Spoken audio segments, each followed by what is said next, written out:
Assalamualaikum warahmatullahi wabarakatuh. Apa kabar semuanya? Semoga dalam keadaan sehat dan sejahtera dimanapun berada. Salam teknik informatika unggul. Selamat berjumpa kembali dalam program Ujar, Unpam Mengajar. Perkenalkan, saya Maulana Fansuri, dosen dari Fakultas Teknik, Program Studi Teknik Informatika S1 Universitas Pamulang. Saya akan menemani Anda dalam mendalami dan mempelajari materi algoritma pemrograman dalam pokok bahasan control statement menggunakan fungsi if. Jadi, tetap ikuti program ini ya, dan jangan sampai terlewatkan. Tonton terus di Sasmita JTV, berbagi untuk negeri.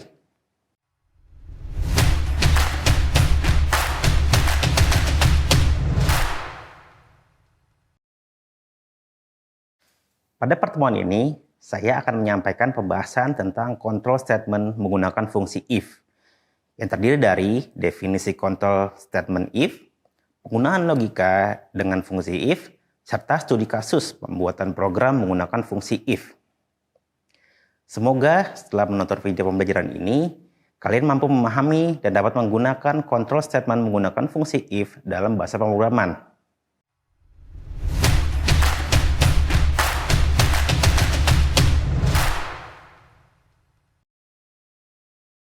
Kembali lagi bersama saya dalam mata kuliah pembelajaran algoritma dan pemrograman bagian control statement menggunakan fungsi if, yang akan saya sampaikan dengan metode pembelajaran presentasi dan simulasi. Silahkan perhatikan baik-baik ya. Sudah siap? Mari kita mulai.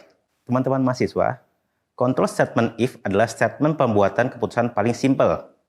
Statement if merupakan blok kode program, di mana program akan melakukan sebuah proses jika suatu kondisi pada statement if terpenuhi. Namun jika kondisi dari if tersebut tidak terpenuhi, maka kode program tidak akan dijalankan.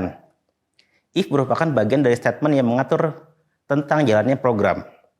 Contoh analoginya, jika saya memiliki uang 10.000, saya akan membeli nasi goreng. Namun jika saya memiliki uang 20.000, saya akan membeli soto ayam. Nah, saat ini saya memiliki uang 20.000. Jika melihat pernyataan tersebut sebelumnya, maka dapat diketahui bahwa saya akan membeli soto ayam. Dari analogi tadi, kita dapat menyimpulkan bahwa statement if adalah penentuan pengeksekusian statement berdasarkan kondisi tertentu. Statement if dapat diartikan sebagai pemilihan keputusan atau juga percabangan pada sebuah program. Bentuk sintaks dasar dari statement if adalah sebagai berikut. Pada sintaks di samping, kondisi pada fungsi if setelah berjalan maka akan berupa true atau false. If menerima nilai boolean. Jika bernilai true, maka kode akan tereksekusi. Dari sintaks samping dapat dilihat bahwa kode yang akan dieksekusi oleh if adalah yang berada pada kurung kurawal. Jika tidak menggunakan kurung kurawal, maka statement kode berikutnya yang akan menjadi kode yang berada di blok eksekusi. Contoh, seorang dosen memberikan tugas kepada mahasiswa. Jika seorang mahasiswa mendapatkan nilai lebih dari 60, maka mahasiswa akan dinyatakan lulus. Berikut merupakan gambaran flowchart dari contoh kasus penilaian dosen. Dari flowchart di samping dapat dilihat bahwa nilai lulus akan muncul jika nilai mahasiswa lebih dari sama dengan 60. Jika tidak, maka akan langsung selesai. Dalam logika program, statement if dapat menggunakan operator penghubung atau relational operator. Relational operator yang digunakan oleh C++ adalah sama dengan, tidak sama dengan, lebih besar dari, lebih besar atau sama dengan, lebih kecil atau sama dengan. Kondisi pada if dapat kita lihat sebagai berikut. Nilai pada kondisi di samping dapat berupa variabel ataupun nilai lainnya seperti angka atau teks biasa. Contoh dari kondisi yang ada adalah, misalkan kita memiliki dua variabel, X dan Y. X dan Y memiliki nilai yang sama, yaitu 5. Maka berikut kondisi yang akan terjadi adalah X sama dengan Y, maka nilainya adalah true. X tidak sama dengan Y, maka nilainya adalah false. X lebih besar dari Y, maka nilainya adalah false. X lebih besar dari atau sama dengan Y, maka nilainya adalah true. X lebih kecil dari Y, maka nilainya adalah false. X lebih kecil atau sama dengan Y, maka nilainya adalah true. Kasus lain, misalkan kita memiliki dua variabel, X dan Y. X memiliki nilai 5 dan Y memiliki nilai 7. Maka pada kondisi yang akan terjadi adalah X sama dengan Y, maka nilainya adalah false. X tidak sama dengan Y, maka nilainya adalah true. X lebih besar dari Y, maka nilainya adalah false. X lebih besar atau sama dengan Y, maka nilainya adalah false. X lebih kecil dari Y, maka nilainya adalah true. X lebih kecil atau sama dengan Y, maka nilainya adalah true.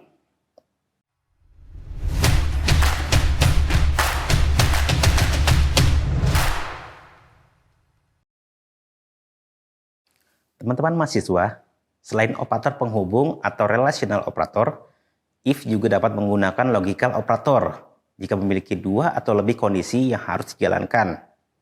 Berikut penjelasan tentang logical operator. Yang pertama, operator AND adalah operator yang mengharuskan kedua kondisi bernilai benar atau true, sehingga akan dianggap bernilai benar jika salah satu kondisi bernilai salah, maka nilainya akan bernilai salah. Yang kedua, operator OR adalah operator yang akan bernilai true atau benar jika salah satu kondisi bernilai benar.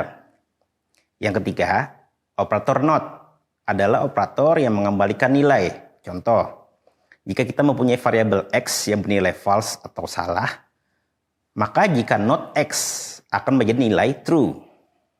Sebelumnya telah dijelaskan bahwa statement if hanya menjalankan nilai yang bersifat benar atau true, dan tidak akan mengeksekusi kode apapun jika bernilai salah. Lalu bagaimana jika bernilai salah? Seperti yang sudah disebutkan di awal, if merupakan statement percabangan dan dapat digunakan untuk pemilihan atau pengambilan putusan. Maka jika ada nilai salah, if dapat mengeksekusi statement kode lain. If else merupakan kode sepenuhnya dari kontrol statement if, di mana else akan tereksekusi jika kondisi pada if bernilai salah. Contoh kasus pada pemberian nilai kepada mahasiswa. Dapat kita lihat ilustrasinya dalam flowchart bentuk if else seperti gambar di samping. Dari flowchart di samping dapat dilihat bahwa keterangan nilai lulus akan muncul jika nilai mahasiswa lebih dari sama dengan 60. Jika nilai mahasiswa kurang dari 60, maka akan muncul keterangan nilai tidak lulus dan program selesai.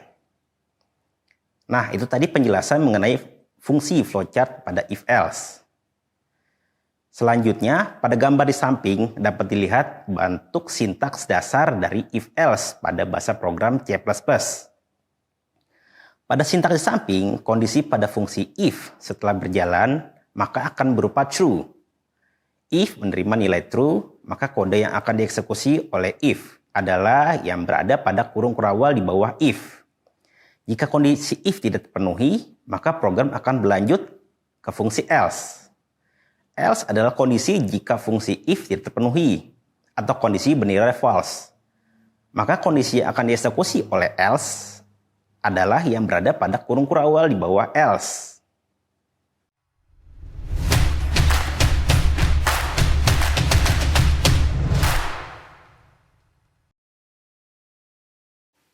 Baik, teman-teman mahasiswa, sekarang mari kita aplikasikan penerapan statement if dalam bentuk program.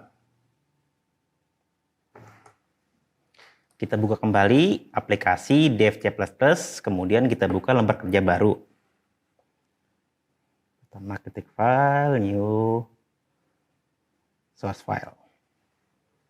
Nah, di sini kita akan membuat sebuah contoh aplikasi yang tadi sudah saya jelaskan sebelumnya, yaitu untuk pengambilan keputusan dari nilai mahasiswa.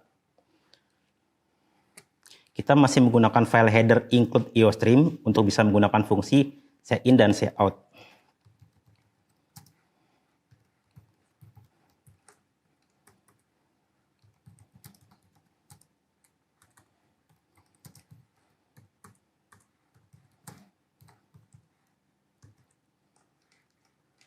Oke, kita tambahkan using namespace standarnya, kemudian kita buat main program utamanya. Selanjutnya kita bikin untuk baris program inti dari penggunaan fungsi if. Pertama kita deklarasikan variabel nilai mahasiswa dengan tipe data integer.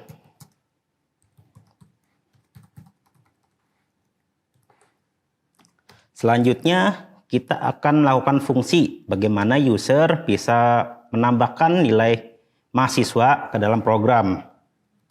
Di sini kita menggunakan fungsi cout. Kita berikan keterangan, masukkan nilai mahasiswa. Jangan lupa di akhir baris itu ada titik koma. Kemudian kita tambahkan cin. Fungsi cin ini untuk menunjukkan pada layar agar user itu menambahkan data ke dalam program. Ditambahkan layar ini kita masukkan variabel nilai mahasiswa yang sudah kita buat sebelumnya. Kemudian kita tambahkan inti program utama, yaitu penggunaan fungsi if. If nilai mahasiswa, variabel yang dibutuhkan, sesuai dengan contoh yang tadi saya jelaskan, nilai mahasiswa yang akan ditambahkannya itu adalah lebih besar sama dengan 60 yang akan dinyatakan sebagai nilai yang lulus. Ini kita tambahkan cout akan memberikan hasil bahwa nilai di atas 60 ini adalah lulus. Kalau sudah, kita tambahkan di belakangnya endl, ini adalah fungsi untuk membuat baris baru di bawahnya. Kalau sudah selesai, sekarang kita compile, execute F9, kemudian kita berikan nama, misalkan nilai mahasiswa. Kalau sudah save, setelah proses compile selesai, kita running programnya. Nah, di layar hasil program ini user akan diberikan perintah untuk memasukkan nilai mahasiswa. Misalkan ya tambahkan nilai mahasiswa itu adalah 65. Maka akan muncul hasilnya yaitu nilainya adalah lulus. Nah, bagaimana kalau misalkan kita menambahkan atau menginput data itu di bawah nilai 60? Coba kita running ulang programnya. Misalkan kita menambahkan nilai mahasiswanya adalah 55. Di sini tidak akan muncul apa-apa karena di baris program itu tidak diberikan keterangan atau perintah jika nilai ini di bawah 60. Maka untuk proses if-nya ini tidak akan dijalankan. Itu contoh untuk penggunaan fungsi if dalam program masukkan penghitung nilai mahasiswa. Kemudian untuk contoh selanjutnya, di sini kita tutup dulu hasil programnya. Kita akan membuat sebuah program lagi yang bisa dibilang lebih kompleks dari sebelumnya, tapi masih menggunakan fungsi if yang sama. Kita analogikan, misalkan dalam sebuah proses transaksi pembelian atau pembelanjaan, jika total belanja yang dilakukan lebih dari atau sama dengan 50.000, maka akan mendapat diskon 5.000. Nah, di sini kita buat kembali lembar kerja baru atau bisa menggunakan masih sama yang sebelumnya. Seperti ini. Kita hapus saja untuk program sebelumnya, baris program utamanya. Kemudian untuk penggunaan file header, isi namespace, kemudian halaman utama dari baris program itu masih sama. Kita hanya mengubah kasusnya saja, fungsinya saja. Misalkan tadi kita ingin membuat program menghitung total transaksi. Pertama kita masukkan data total belanja dengan tipe data integer. Total belanja. Kemudian di sini kita masukkan perintah lagi, masukkan total belanja yang sudah dilakukan.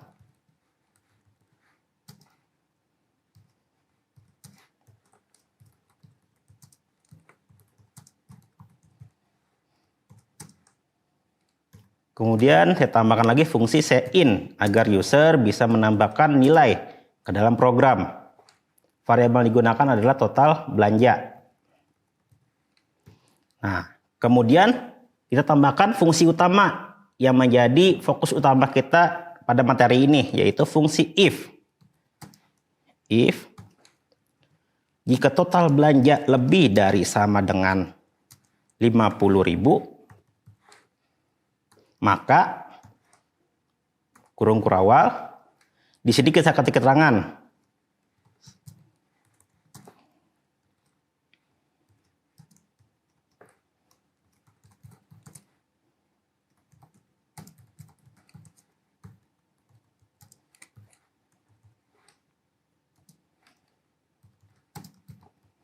Nah, keterangan yang akan kita berikan di sini, di mana seseorang jika belanja lebih dari 5.000 akan mendapatkan notifikasi. Selamat, Anda mendapatkan diskon 5.000. Kemudian dari total belanjanya ini akan kita ubah nilainya menjadi total belanja dikurang 5.000. Variabel total belanja kita ubah variabelnya menjadi total belanja dikurang 5.000 sesuai dengan rule yang akan kita buat. Jangan lupa titik koma di belakangnya. Nah, ini inti utama dari fungsi if. Nah, bagaimana kalau misalkan ternyata fungsi if-nya ini bernilai salah atau false? Maka program akan berjalan melewati fungsi if. Mungkin di sini kita berikan pemanis, sedikit tampilan agar bukti kalau misalkan fungsi if ini tidak berjalan. Save out.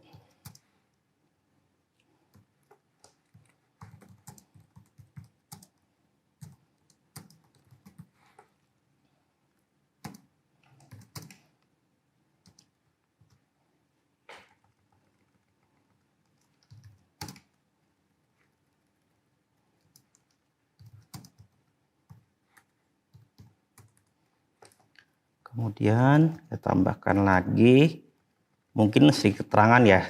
Terima kasih telah berbelanja di toko kami. Di bagian sini.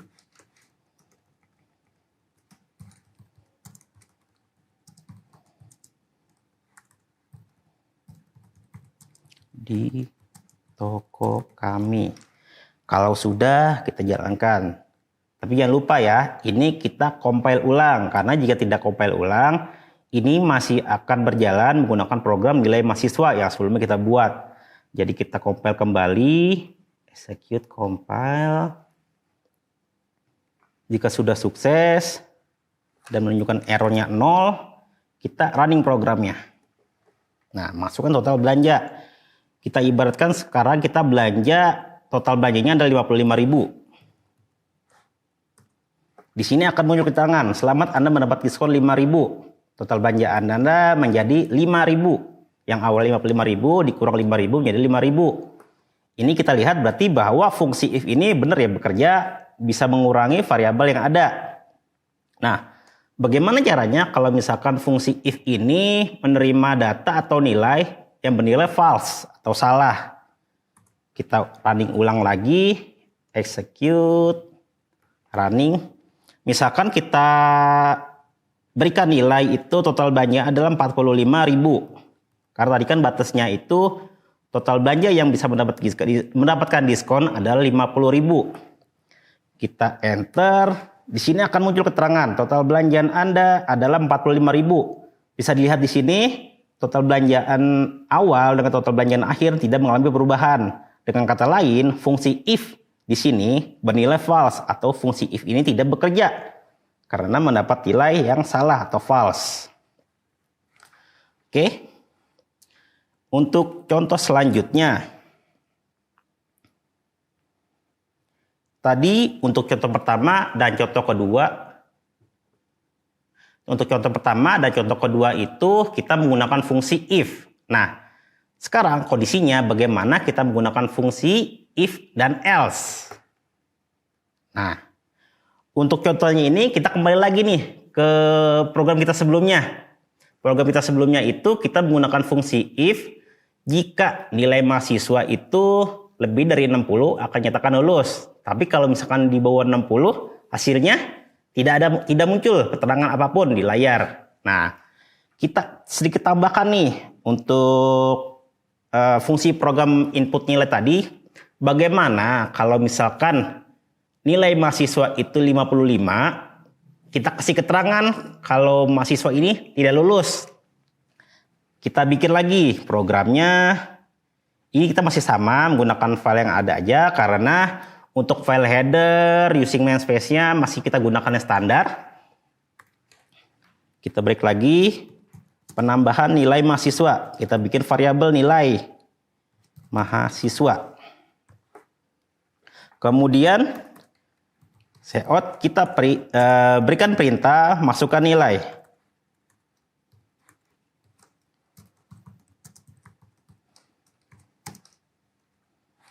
Masukkan nilai. Kalau sudah in, ini fungsi untuk agar user itu bisa menambahkan nilai dalam program. In. Kita ambil variabel yang sudah kita buat, nilai mahasiswa. Nah, kemudian di sini kita fungsi utama dari if. If nilai mahasiswa lebih dari 60, lebih dari atau sama dengan 60, maka kan awalnya itu cout akan muncul keterangan kalau mahasiswa ini lulus. Nah, bagaimana kalau misalkan dia nilainya ternyata kurang dari 60? Di sini tambahkan fungsi else. Else ini akan berjalan jika kondisi if bernilai false atau salah.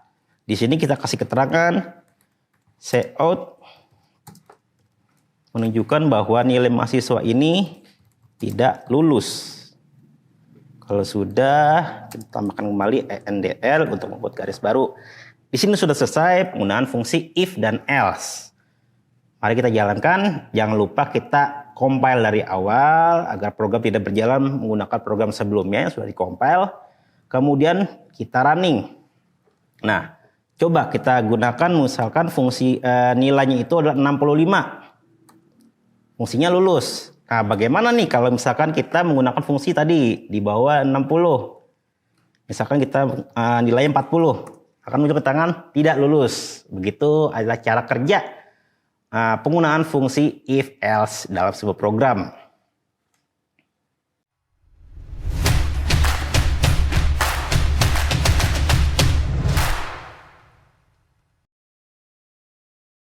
Nah, itu tadi materi pembelajaran tentang control statement menggunakan if. Mudah dipahamin kan? Sekarang coba ya kalian praktekkan di rumah. Ambil studi kasus sederhana yang menarik. Buat program sederhana untuk menentukan umur pembuat KTP seseorang. Jika umur di bawah 18 tahun, maka akan muncul Anda masih di bawah umur. Atau Anda masih di bawah umur 18 tahun. Namun jika umur sudah lebih dari 18, maka akan muncul keterangan Anda sudah memenuhi syarat untuk dapat membuat KTP. Baik, selamat mencoba.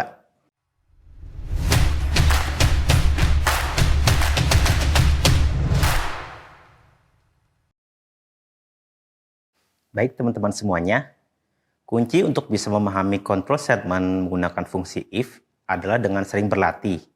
Mencoba berbagai macam studi kasus, terutama kasus dalam pengambilan putusan. Semakin sering berlatih, semakin mudah dipahami penggunaan control statement menggunakan fungsi if dalam bahasa program. Demikianlah tadi materi control statement menggunakan fungsi if sebagai salah satu bagian dari materi pembelajaran mata kuliah algoritma dan pemrograman. Terima kasih atas perhatiannya. Sampai berjumpa lagi dengan saya, Maulana Fansuri, di episode selanjutnya. Selamat belajar dan berkreasi. Salam teknik informatika unggul, salam ujar. Wassalamualaikum warahmatullahi wabarakatuh.